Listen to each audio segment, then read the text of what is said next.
Hello and welcome. Well, in response to school closures caused by COVID-19, the increased use of technology has seen the biggest pedagogical change to education in generations. And despite the restrictions and challenges that teachers, students, and parents have faced by not being allowed in classrooms, technology has really eased that burden in supporting children in their distant learning. So the question is, how will education be different when we get to the other side? Should we expect education to be the same?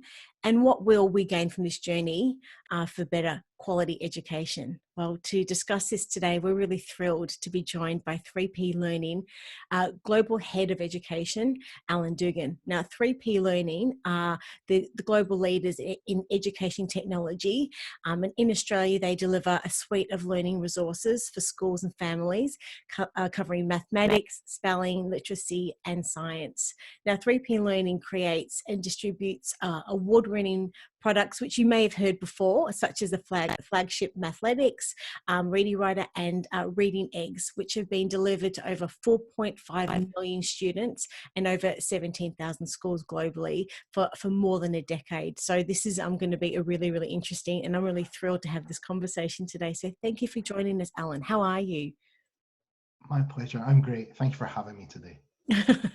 Well, we know you're a very busy man at the moment, so we're very, very grateful for your time. Now, COVID-19 has really brought about, I guess, the greatest disruption to children's education in recent history. And it's really not been, I think, since World War II that countries have really seen, I guess, globally, I guess, a shutdown and a lockdown in education in the same time period and for the same reason. So I would love to know from your perspective, what do you think we have learnt, I guess, the most during these last few weeks that we can really apply, I guess, in the future or to the future?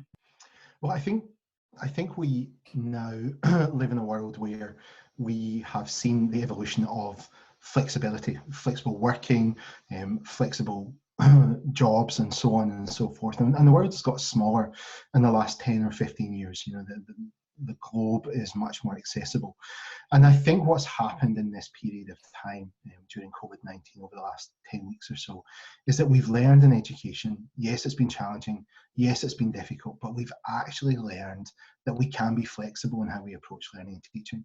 We've learned that learning can happen in different places and in different ways. And I think we walk out of this, or we start to emerge from this, and we should be confident in our ability and capacity to do things differently. I think the other thing that's been really reinforced through this journey is something that we've known for a long time and we talk about, but I think it's really been reinforced, and that is that schools and learning is about so much more than the curriculum. It's not just about your times tables. It's not just about your spelling words. It's about the social development of young people. And so I think as we come out of the other side of this, we have a deeper understanding of what it means to educate, but we also have a confidence that we can do things differently and be flexible. Yeah.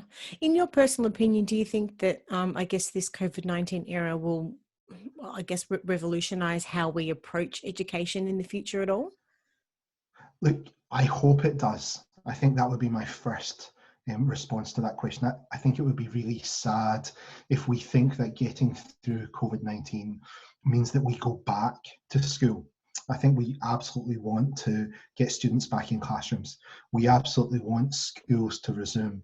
But I don't think that we necessarily want to go back to what we had before. There are things that we had before that we will be craving and looking forward to, and we will absolutely harness those in classrooms and learnings across schools in the country and in the world.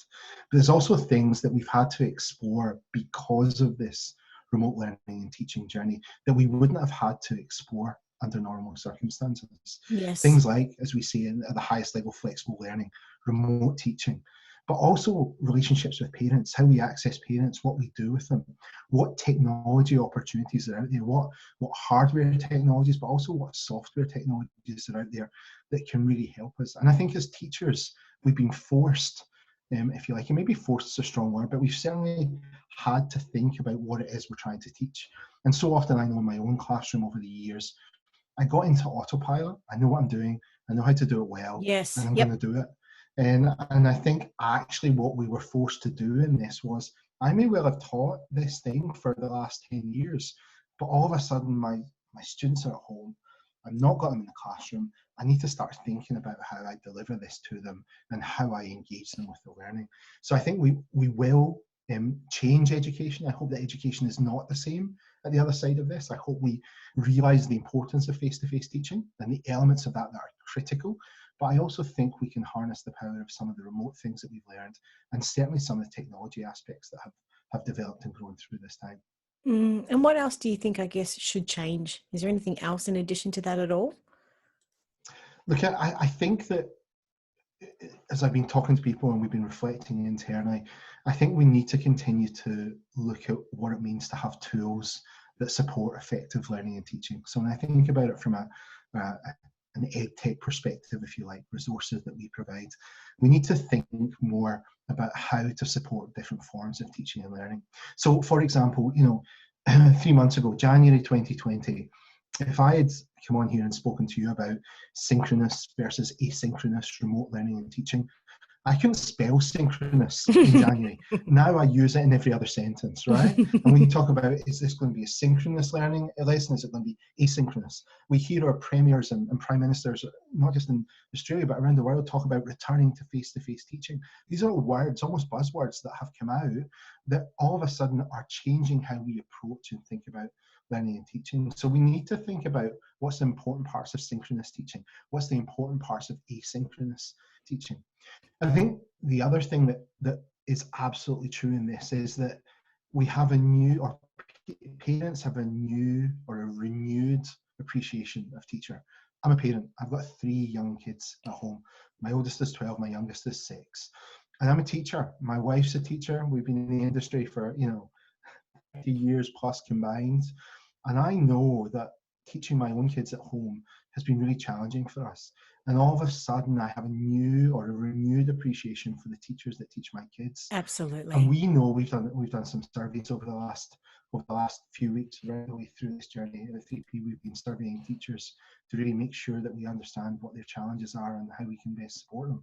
And one of the things that we've consistently seen is an improvement or an increase in the amount of parental engagement in students' learning through this journey.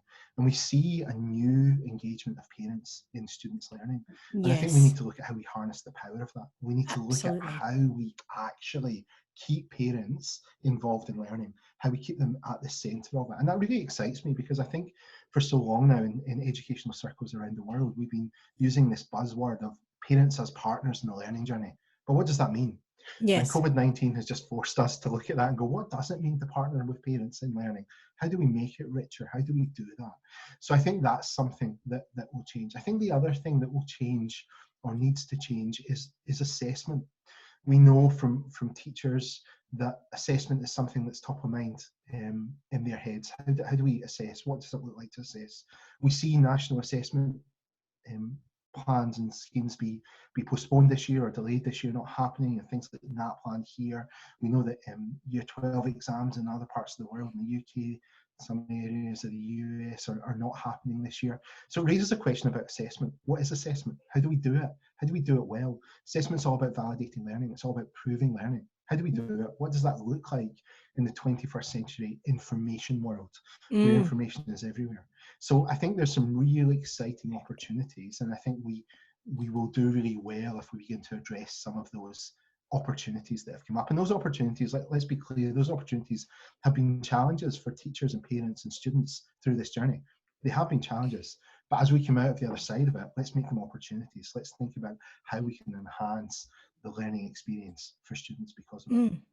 Well, I guess the notion of an educator as the knowledge holder who imparts wisdom to their pupils in largely sort of no longer a fit for purpose in the 21st century education. Students really are able to gain access to knowledge through, a few clicks of their phones, tablets or computers. So I guess in saying this, do you think that we will need to refine the role of the educator in the classroom at all or not? I actually think we've been doing that for a little bit of time now. I think the points that you make are points that were true, 3-4 years ago as well. The whole idea, and I get on a hobby horse when I talk about this, but the whole idea of 30 years ago, teachers, as you said, they walked into a classroom, they were the carrier of knowledge, they imparted knowledge. The students went away and memorized that knowledge, they came back, they regurgitated it, and they passed and they moved on. And knowledge was king. But all of a sudden today, as you say, knowledge is everywhere. I can pick up my phone, my tablet, number of different ways to access information. And so it's not about information, it's about learning to learn. It's about how we prepare our young people for jobs in the future, for Yes. careers. We know the statistics, the number of students that will go on and have multiple careers. It's not like 30 years ago where you left school, you trained for a trade, or you went to university, you got one job and it was your career. We know that they will go on and have multiple careers. We know that the average student will go on and do jobs that don't currently exist. So how do we prepare them for it? Well, it's not about giving them knowledge. It's about giving them the skills to learn. Yes. How do we help them learn to learn? And so I think this journey has reinforced that to us again, the importance of learning to learn, the importance of being motivated and learning to learn. So do I think teachers' roles are changing? Yeah, I do. I think that journey had began before this COVID-19 journey. And I think what's actually happened, or what I hope happened, and I'm being very optimistic in this, is that teachers have been reassured that actually the change that needs to happen can continue to happen. We have the capacity, the ability, the technology in order to achieve it. So I think that we are on a journey, and if we ever stop being on a journey in education, then we need to stop. Well, I guess COVID-19 has really compelled everyone to evolve and adapt to facilitate remote learning and use technology to maintain that, personal connections that would normally be sort of face-to-face in a classroom. So I'd love to know, do you think that teachers and students have actually benefited from using technology in replace of face-to-face lessons or not? What are your thoughts on that? I think that's a great question. And look at that research that I was referring to earlier that we've been doing here at 3P over the last 10 weeks. At the very start of this outbreak, one of the questions we asked teachers was around their confidence in using digital classroom tools. And 16% of them said that they were not confident in using digital classroom tools. In our most recent survey last week, only 7% of them said that they lacked confidence. So we can see that journey already of growing in confidence in the use of digital tools, digital learning and teaching tools in classrooms. We've shown in this journey that there is room for flexibility, that we can be flexible, that we can take our classrooms into a flexible dynamic and make it work. However, what I think we've also done is we've validated the important role of the teacher in education. Like I said, we've got parents who have this renewed appreciation for teachers and the job that they do, the newfound or the renewed appreciation for what happens in the classroom and what learning and teaching looks like. And so I think what we've really began to do is validate the importance of face-to-face teaching, Yes. but also the role of technology, the role of how we harness the power of technology and remoteness and so on. So I think what we will see is a real transition towards a much more authentic, blended learning experience, I think is the buzzword that we would use.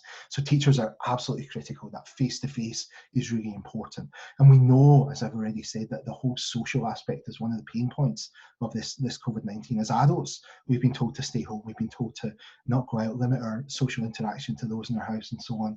But we've done the same to our children who are used to going to school each day and playing with their classmates and learning how to be a good friend, learning how to engage with their peers, learning what it means to be part of a community and find their role as a good citizen. And all those things are gone at the moment. And until we get back to school, there's a real challenge in how we fill that gap. So for me, the blended approach, that how do we use technology to really empower, make learning and teaching better, but also equip teachers to do good face-to-face to really develop young people in learning and teaching. Yeah. You know, I guess in the midst of this, the COVID-19 crisis, a lot of us are thinking about the world that we're really leaving the next generation. And, you know, we're wondering, you know, as you mentioned before, what we actually need to prepare the students for the future. So, you know, I'm sure that you're familiar with the Dell Technologies report that stated that 85% of the jobs that will be around in 2030, that Generation Z and Alpha will be entering, haven't even been invented yet. And, according to the World Economic Forum report, that 65% of primary school children today will be working in jobs that don't exist yet. So, you know, and you've sort of alluded to that with some of the stuff that you said earlier. So, you know, what can education technology platforms do in this instance to help prepare children for jobs of the future then? Look, I think the first thing is that point I made a little while ago about the importance of learning to learn.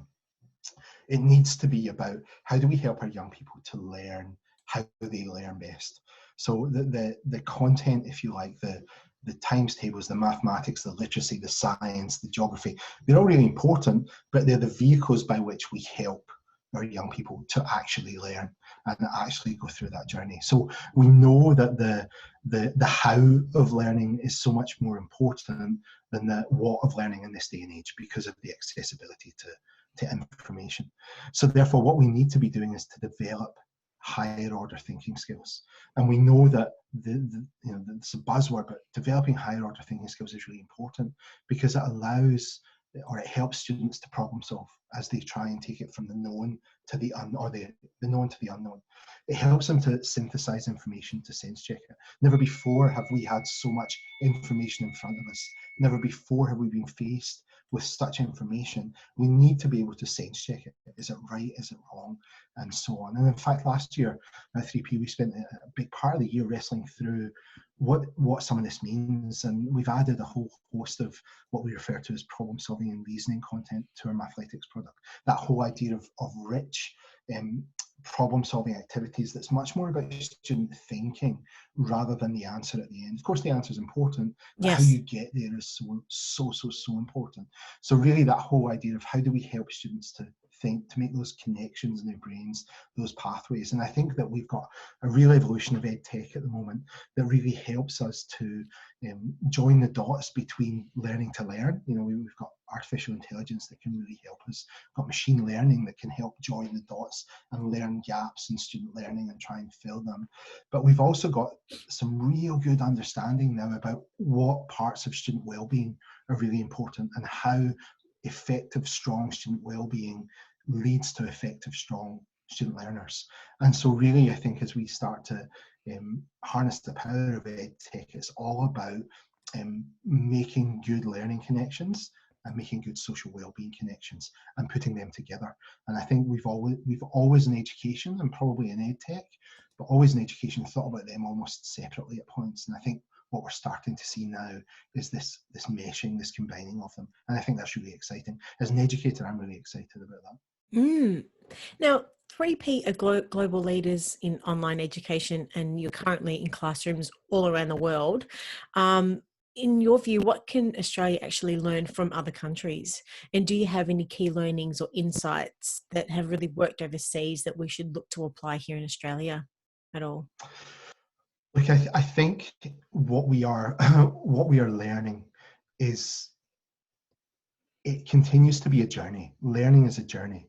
And I think for us in schools around the world, it's about how do we equip our young people to be that effective learner. And I feel like I'm kind of riding the hobby horse a little bit hard here, but that whole idea of how do we help them learn to learn is that point. And I think the role of assessment is really critical in that journey.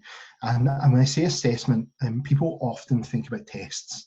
When I say assessment, how do we test them?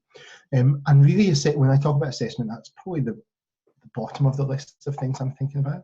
I'm thinking about things like how do we help students to self-reflect? How do we help students to evaluate their own learning? How do we help students to see what they've done and be able to evaluate it against maybe what they should have done or what someone else has done, and then make some learnings from it? So that whole idea of feeding forward in their learning, using feedback to feed forward. So I think we're seeing some really good stuff around the world around the evolving role of assessment and how we assess students, how we equip them to do it. I think we're seeing some really strong things come out around how we help them problem solve, how we develop those higher order thinking skills, those soft skills, if you like. And I think we're seeing some really effective strategies starting to evolve around literacy as well. Not that they haven't been there before, but we're beginning to look at, it's about the needs of the learners today. And the needs of today's learners are different to the learners 10 years ago, 20 years ago, because the challenges are different. So really beginning to look at today's learner. We're seeing lots of how do we develop today's learner? How do we develop these soft skills? How do we engage the parents in the development of these soft skills? What does the big question, I don't know if I even want to mention this word, it's like swearing. What does homework look like? How do we use homework? What does that mean in a post-COVID world? And we see some very strong views around that. But I think the whole idea of creating learners who learn, and I think it then pushes back into the purpose. What's the purpose of the learning? Why are we doing this learning? What does it do? Creating the need, if you like, for the learning. So I do think that there's some different places around the world that are doing different things. I think encouragingly, one of the things that I love to see in my role is I get to see different classrooms in different parts of the world and how they're doing things. But for me, one of the things that excites me most is I see what they're trying to do is create learners who have autonomy in what they're doing, learners who have purpose in what they're doing, learners who are able to, build relationships, be socially connected, do all those things really well. So for me, there's a real excitement about what the next generation of education looks like. And I know that 3P Learning, you've been working with tens of thousands of teachers across Australia and around the world, and you've got lots of insights into how schools and teachers have been impacted and reacted to COVID-19 and the crisis. So is there anything from those insights that you can share with us at all? Yeah, look, I think we know, some of those insights I've shared around things like assessment, parental engagement, engaging with digital tools. I think one of the other things that I've touched on, and I'll maybe take a bit of time to expand on, is just the importance of social connection. I've really heard from teachers across Australia and across the world that they're missing their kids, that they're missing the students in their classroom. And I think one of the things that I've been really reminded of through this journey is that that the importance of relationship in learning, the importance of social connectedness in learning, and the importance of what it means. And learning is a social endeavour. Therefore, teaching is a social endeavour. And for me, I just want to salute every single teacher out there who has championed their way through this crisis. And we're not at the end of it yet, right? We've still got a way to go, depending on which part of the world you're in and where you're at in terms of coming out of it. But for me, I've watched teachers go, I want to develop my whole child. I want to develop the whole child in terms of who they are. And I think the academics is one part of that. And it's much easier to give resources to develop the academics in a remote setting. But how do you develop the student's social, emotional well-being of a student through this journey? So for me, I've watched teachers really do that well, really wrestle with how do I support the well-being. I've told this story to everyone who's listened to it. I spoke to a year 12 teacher in Australia just not long after we went into kind of lockdown. And she said, I've got a year 12 homeroom class, and I've had this homeroom class since they were in year 10. And it was a girls' homeroom class. They did single gender homeroom classes, she said. And it just kind of became the habit that on the girls' birthdays, I gave them a birthday card. She said, and on the second day of lockdown, I kind of glanced down and I noticed that it was a girl in my class's birthday. She said, and I just felt this really deep-seated pain. She said, just this ache inside of me of what's this going to do, not just to this girl, but to them all. And she said, and so I didn't know what to do. So I just got the kid's number out of the admin office and I phoned and I wished her happy birthday. She said, and I don't know if it was better for her or for me, but it was just this emotional connection, this really important. So, and that's what learning's about. Learning doesn't happen if the environment's not safe. Our teachers create really safe, nurturing, loving environments, whether it be in a kindy classroom or a year 12 classroom. And they still have been trying to do that through a remote distance setting. And so I think the importance of that unseen curriculum that we talk about, that those elements are really front of mind for teachers. They're aching to get their kids back in classrooms. They're missing them. And I think that has really excited me and re-energized me about education. Education is not this airy-fairy world of academia. It's really important. That's really important. But education is much more about that. Education has the power to break poverty. It has the power Yes. to change lives. It has the power to break abuse and violence and all of these things. The domestic, education is the key to unlocking so many things. And it is that because of that social element, of that whole rounded student element. So I get excited about that. As you can see, I'm kind of rambling. It's a good thing. Now, I guess for a while now, educators around the world have been sort of talking about the need to rethink how we educate future generations. And this might just be the disruption that the sector really needed to have us all rethink about how we educate. So, like, what are your thoughts, I guess, on this shake-up? Yeah, and I think there's more of an iterative process ongoing than a need to kind of revolutionize everything and throw it up in the air and kind of see how it lands. Because I think we see teachers on the journey to what does it look like to create learning and teaching. And as I said, I think that what we have discovered is that actually we have more capacity than we thought to be flexible. We have more capacity than we thought to change things around. Yes. We have more capacity than we thought, and so on. I think one of the questions that we are going to be faced with as we get students back into classrooms is, what does student engagement look like Yes. in a post-COVID world? When you've got students in the classroom who have been used to sitting behind a screen in many cases, or in front of a workbook for several hours a day, and then you put them back into a classroom and you ask them to conform to the routines of school again. Yes. Now, for most students, routine is a really welcome safety. However, not for all. So how do we, what does the new normal look like? How do we engage our students? What does it mean to motivate them for their learning? You know, and that whole idea of, I think as teachers, we've differentiated work, often by input up until now. So that whole idea of, I'll give this group here, this set of work, and this group over here, this set of work, and so on. And I think now what we're seeing is the capacity and ability to see, we can actually differentiate, for example, by output. So give one task, a rich task, that has the opportunity and access for every learner to get involved in it.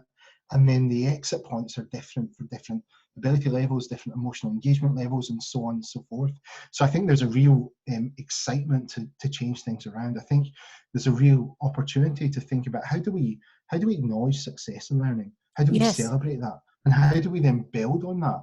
Because, you know, that's one of the things. I watch my kindergarten daughter, who is quite a motivated learner, and I watch her experience success, and then the positive reinforcement of well done, darling, from mum or dad just lights her face up.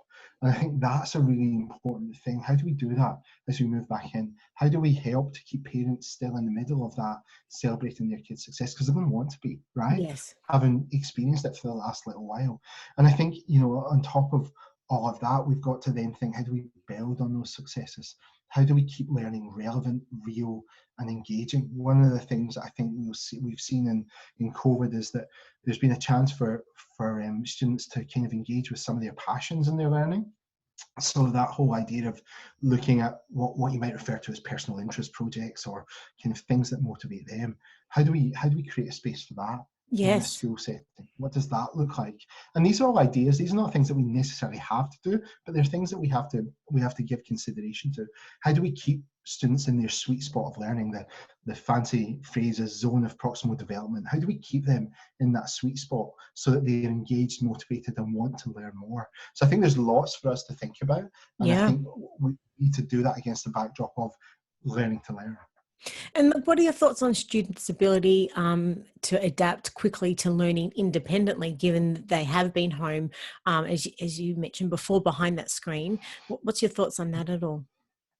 Look, I think one of the things that we probably knew going into this journey at the start was that students and young people are more adaptable than adults. They adjust, they adapt, they become, you know, much more flexible than we are as adults. We get stuck in our ways, we want routine, students kind of go with the flow. As much as routine brings them safety, as much as routine brings them reinforcement, they also can adapt quite quickly. So we know that, and I think we've shown that through this journey. that they are able to adapt quickly to independent learning, and that they need to do that. You know, to your point earlier about those stats and the jobs that they'll go on to do and the careers that they'll have, the stark reality is that they need to be adaptable. They need to be able to adjust how they learn and so on. And I think as teachers, we will reflect on that adaptability. We will think about what does it mean to harness independent learning. You know, there's some really good pedagogical education models out there that really help us to harness the learning independently stream that we talk about there. That whole idea of how we create spaces to give each person a role in group work, for example. Whether we talk about looking at how we might harness the power of flipped learning or blended learning or dialogical teaching. There's a whole host of things that we can now go, right, I'm going to pick and choose. And for me, one of the things that I often come to the conclusion of in education is that there's not one answer, right? There's not one thing that's going to fix it, because if there were, we would have found it by now, and we would be applying it everywhere. And so what we need to do is we need to be giving our teachers the richest toolbox that we can give them, and the richest ability to pick the right tool out of that toolbox in order to teach. So how do we give teachers a really broad toolbox in order to teach from? And the same is true of our learners. How do we give them a really broad toolbox from which to learn from? And I think learning independently is one of them. Being able to teach others is another. Being able to reflect on my learning is another. Being able to improve, you know, redraft, all of those things are really important. So I think that we have seen students able to adapt quickly to learn independently. However, at the same point, I think we have shown the importance of teachers. I look at my middle son, year 4, a relatively capable kid, but he hates writing. He's a boy. He's a 10-year-old boy. He hates writing. And I can promise you that it's been close to World War III in this house every time he's at the writing task at home. And that question of, well, why would you wouldn't behave like this at school? Why do you behave like this at home? And we all know the answer. I'm your parent. I'm not your teacher. But we also know that the different, my point there is that there's different scenarios that work depending on where they're at. So I think encouraging our teachers, looking after our teachers. You know, one of the things that I say every time you give me the platform to say it is that I think, and we know it from research, John Hattie's research out of Melbourne tells us that the biggest impact on student outcomes is collective teacher efficacy. Teachers are the things that can make a difference. And our teachers have done everything they can in this journey, and they've learned lots, and we need to help them, support them, whether that be as parents or as systems, to help them to harness what they've learned and put it into practice. And teachers, I can't compliment them enough in this journey. And how have the recent school changes altered the engagement and motivation with children? What are your thoughts on that? Look, I think one of the challenges that we all acknowledge, and I just alluded to it there with my own kids, is that it's probably at points been hard to motivate. It's probably been at points hard to engage students in their learning as a parent and probably as a teacher, because we're in this uncharted territory. And let's not forget as well, not only are we in an uncharted territory in terms of they're sitting at home learning, but the instability of the world will have an impact on young people. What does this virus mean for me as a 7-year-old kid or a 12-year-old kid?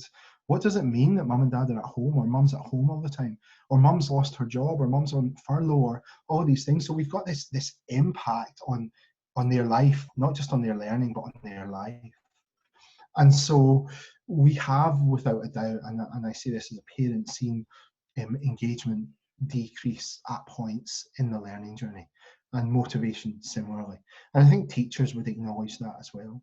However, I think there are some things that we ought to remember. Number one, we can and will get back to school at some point in the future. We've already seen that here in Australia. But I think as well, we have to think about what are we learning. We've got parents who are more engaged than probably ever before in this generation.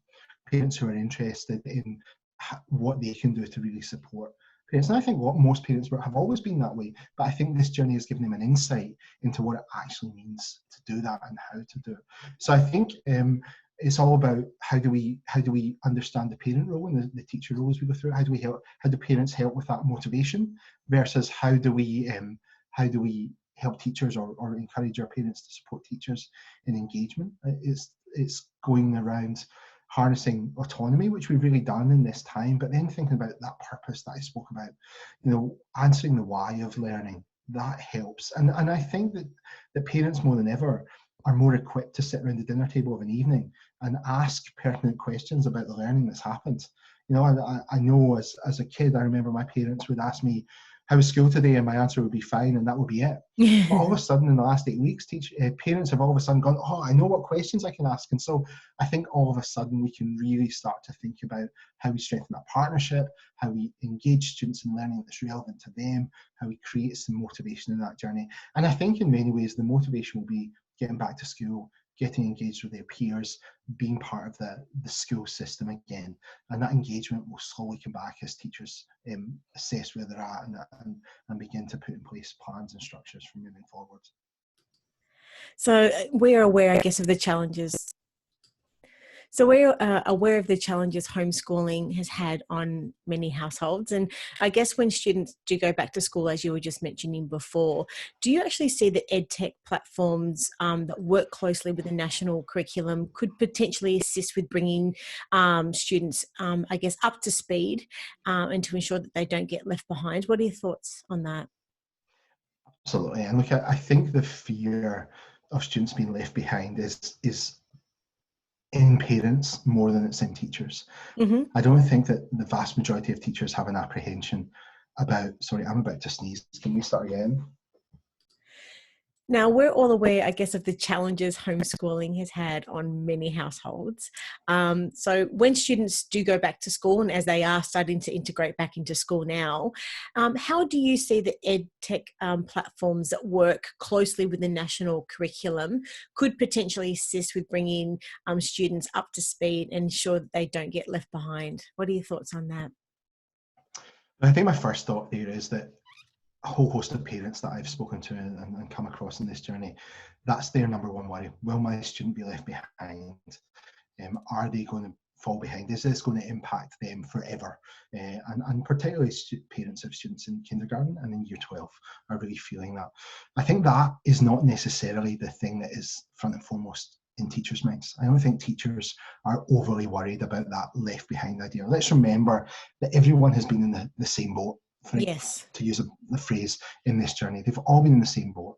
So I think the first thing I would say is firstly, don't panic. Trust teachers.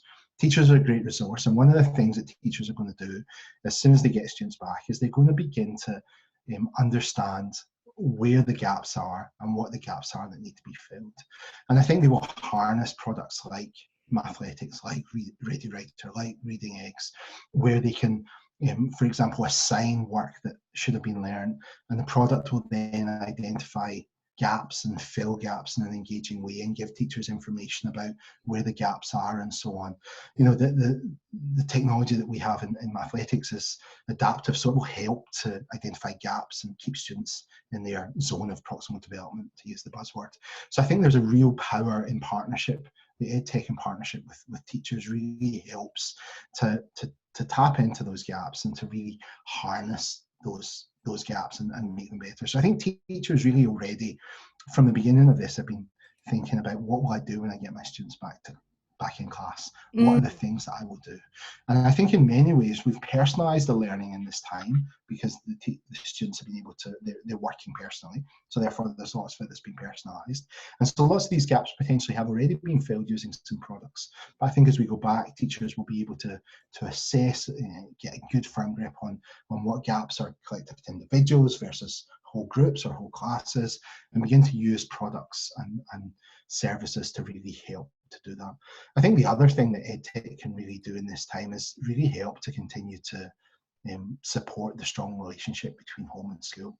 Yes. The communication, the information that goes on, and really start to do that. And I think, you know, one of the conversations that I've been having, we've been having, is the whole idea of the social aspects of learning that have been missing. How do they fit in and what do they look like? And there's absolute connection in our products that will help to connect the social learning, as it has been during this time and as it can do when they go back into the classrooms. So I think for me, yeah, I can completely appreciate the concern that parents have. I have it as a parent myself, but I think when I put my educator hat on, I know that teachers have been preparing for this return from the day that schools closed, and that fills me with confidence and should fill parents with confidence too. Well, I guess in closing, EdTech really does provide all children everywhere with the opportunity, irrespective of, I guess, their geographic location, socioeconomic, disadvantage, maybe even students with special or diverse educational Mm, needs, or people with disabilities, and or people who maybe can't even access quality substitutes for school-based learning environments or mm. quality learning. So EdTech can supply them all with the opportunity to learn. And this really is the right, I guess, to all children to have quality education. So in closing, what are your thoughts on this? Okay, I agree. I think that, as I said earlier, education is the key to breaking a hold of those cycles that you refer to, the poverty cycle, the deprivation, the accessibility, and so on. And so I think that EdTech really does provide an opportunity for students to access learning, to engage with learning, to connect with learning, and to really chart their own progress and chart their own opportunity. And that doesn't mean that I don't see a role for teachers. I think teachers are fundamentally important, and I'm sure that's come out through our conversation today. But I think there is a real opportunity for EdTech to really make a difference in young people's lives individually, in community lives collectively, and in our society and broader. They're going to go on and use technology in their careers and in their lives. And it has the power now to have a real impact in them, in their time now. So for me, it's a really exciting time. I think I'm really excited about where EdTech's going and where we at 3P are going. I think we've got some really exciting innovations ahead. And I think it will make a real difference to learning and teaching, both in classes and at home, in the months and years ahead. Alan, we've been so grateful for your time. As we said, we know how busy you are. If families want to research and or I guess sort of have their children look further into some of the educational platforms that 3P Learning has, whereabouts should they go? Go straight to our 3P website, so 3plearning.com. And from there, you'll be able to see all the products that we offer and sign up for a free trial, have a look at what we do, what we're trying to do. We're also on Facebook, on Twitter. Connect with us there, find out what we're doing, and really understand how we're trying to support the development of our young people for richer learning tomorrow. Thank you for your insights and for your time, and really hope for the opportunity to have a chat with you again in the future. Take care. My pleasure, Rachel. I look forward to it. Okay, Thank you. bye.